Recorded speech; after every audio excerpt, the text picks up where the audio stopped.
കണ്ണൂർ ഉദയഗിരിയിൽ ശുദ്ധജല വിതരണ പദ്ധതിക്കായി നിർമ്മിച്ച ജലസംഭരണി കാട് കയറി നശിക്കുന്നു. ഉദയഗിരി പഞ്ചായത്തിലെ പെരുമുണ്ടത്തട്ടിലാണ് ലക്ഷങ്ങൾ ചെലവഴിച്ച് പദ്ധതി പാതിവഴിയിൽ ആയത്. 10 വർഷം മുൻപാണ് പദ്ധതി തുടങ്ങിയത്.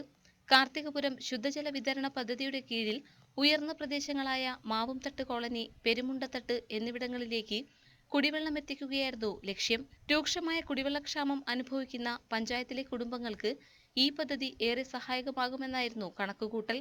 75 ലക്ഷം രൂപയോളം ഇതിനായി സർക്കാർ അനുവദിച്ചെങ്കിലും നിർമ്മാണ പ്രവർത്തികൾ പാതിവഴിയിൽ നിലച്ചു.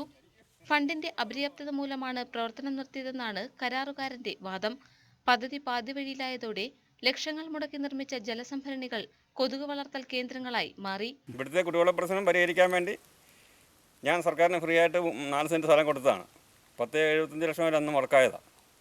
12 വർഷം 8 വർഷം കഴിഞ്ഞു. ടാങ്ക് ഉണ്ട് ബാക്കി. ഇങ്ങോട്ട് വെള്ളം കയറ്റി കാർത്തികപുരം പുഴയിൽ നിന്ന് അവിടുന്ന് അടിക്കാനുള്ള വെള്ളം കയറ്റാനുള്ള പൈപ്പും ഇട്ടിട്ടില്ല. 150 പരം വീട്ടുകാരുണ്ട് ഈ പദ്ധതിയിൽ. പക്ഷേ ഇതുവരെ ഒരു തുള്ളി വെള്ളം പോലും ഇതിന് കിട്ടിയിട്ടില്ല. പിന്നെ എന്താണെന്ന് വെച്ചാൽ മഴക്കാലത്ത് ഇതിനകത്ത് വെള്ളം നിറഞ്ഞിട്ട് കൊതുക് ഭയങ്കരമായിട്ട് ശല്യം ചെയ്യുന്നു. പിന്നെ ഇപ്പോഴെന്ന് പറഞ്ഞാൽ ഇതിനകത്ത് കുറച്ച് വെള്ളം ഉണ്ട്, സ്റ്റോക്ക് ചെയ്തിട്ടുണ്ട്. അതിനകത്ത് കൊതുകെല്ലാം പറഞ്ഞ് ഇവിടെ പനികളും മഴക്കാലത്ത് വീഴുന്ന വെള്ളം കൊണ്ടാണ് ഇതെല്ലാം സംഭവിക്കുന്നത്.